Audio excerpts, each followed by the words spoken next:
Bitcoin startups are starting to attract some real cash, even as industry leaders are warning about the potential for abuse. Welcome to Digits. I'm Simon Constable. And here we have Wall Street Journal Deputy Corporate Bureau Chief Spencer Ante on the set to tell us all about this. Hi. Thanks for being here.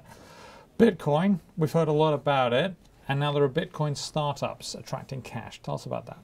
Right. So this is what is the great thing about covering technology. Things come out of left field sometimes, and all of a sudden, it can turn into the next big thing. And so what came out of left field in the last few months is this thing called Bitcoin, which is this virtual currency, which is created by this mysterious person in 2009 that nobody knows really too much about. And it's been growing over the last few years. And so now it's attracting the attention of venture capital investors who invest in high-risk ventures.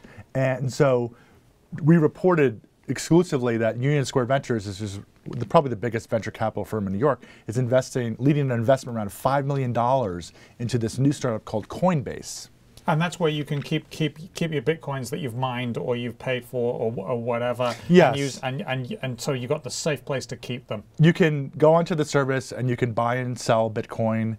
You can put it in your digital wallet, and then you can transact with merchants who accept Bitcoin. Okay, so this is taking off. This is the broad theme that this Bitcoin thing is not only it's the Bitcoin company, but also all these other startups. The ecosystem. The ecosystem is growing just like the Apple ecosystem grew. But there are some real risks here, aren't there? And the risks are for abuse and hacking. Explain why. Huge risks. So, you know, it's a currency that's not backed by any central bank. So that's the first thing you have to understand. Most currencies are backed by governments. And some people would say that was actually a good thing, but carry on. Yes, and that's part of the reason why it's catching on is because people look around in the world and they see central banks across the world pumping money into these economies, deflating the value of the currencies.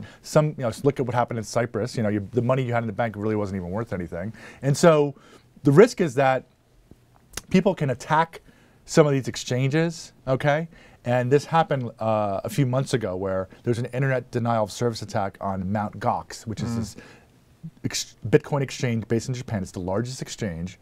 And what they said in their press release is that they attack the website and then people can't buy and sell, right? Because the site goes down, and so people panic, naturally, and then they start doing panic selling, okay? And the price of the Bitcoin plummets, and then the attackers accumulate Bitcoin, and then once they get it on the cheap, you know, then they stop their attacks, and then a natural market reappears, and then the price starts rising. And so this is part of the thing we're beginning to see with some of these Bitcoin exchanges. And this is an unregulated part of the market here.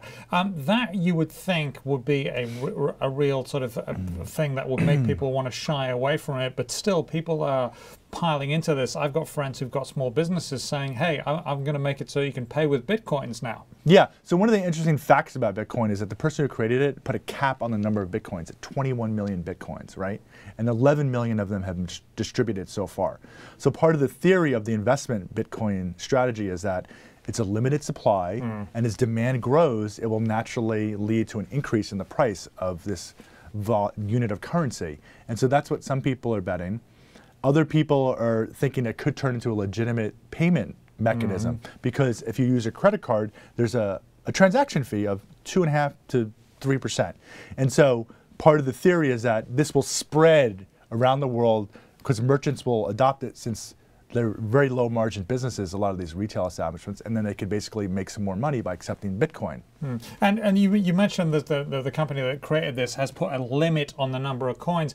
That is only their promise, and they could presumably turn around and change that at some point in the future. So you have no guarantees from that, even if you trust them. Well, that is a big question. The way the system was architected, as I understand it, is that it is capped at 21 million, but who's to say that's going to happen? You know, is there a contract that you sign that they will have to honor? No, there's no contract. It's just the way the software was created. And so I think that is definitely a risk factor. In fact, when we talked to Fred Wilson, who is one of the investors at Union Square Ventures, about this, he said, if I was to write a prospectus listing all the risk factors on this, it would be very long, very long disclosure. And so it's, you know, people should definitely tread carefully here. But there's a lot of excitement. A lot of excitement, but tread carefully. Spencer Ante of the Wall Street Journal. I'm Simon Constable, and that was Digits.